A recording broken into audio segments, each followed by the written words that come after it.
also, when I see people doing this pose, they very quickly drop the floating ridge down to the floor because it restricts the free movement of the breath.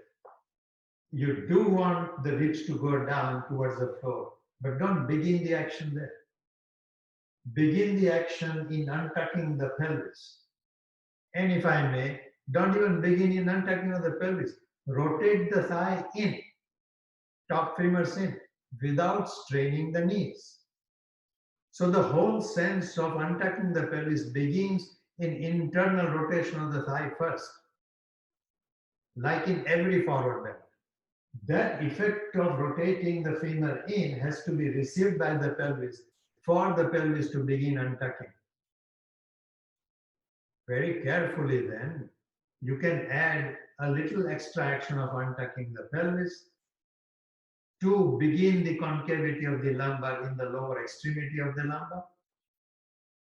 And then you can add to that a little more action, watching your breath to drop the floating ridge down. To drop the floating ridge down, in order to create proper movement of the chest, people who have flat thoracic should not do that at all.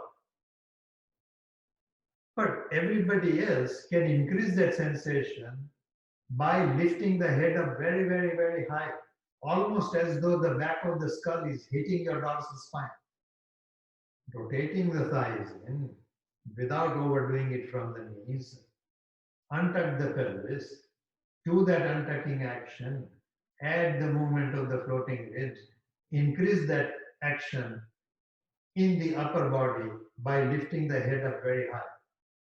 So from the two poses you have done today so far, can you see the effect of those two in your Tadasana? Certainly the thighs don't rotate in as much as they do in the previous poses. But that sensation, that direction should be there, as though you are rotating the top femurs in to untuck the pelvis. And then without letting the thighs rotate out, can you tuck the pelvis also, what Guruji will call double action?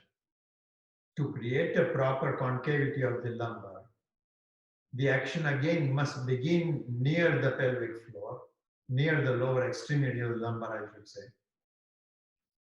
To that, you can add the action of the floating ridge, not by pushing the floating ridge forward in this pose, but having a sense as though your sternum is supported so that the whole sternum rises towards the ceiling.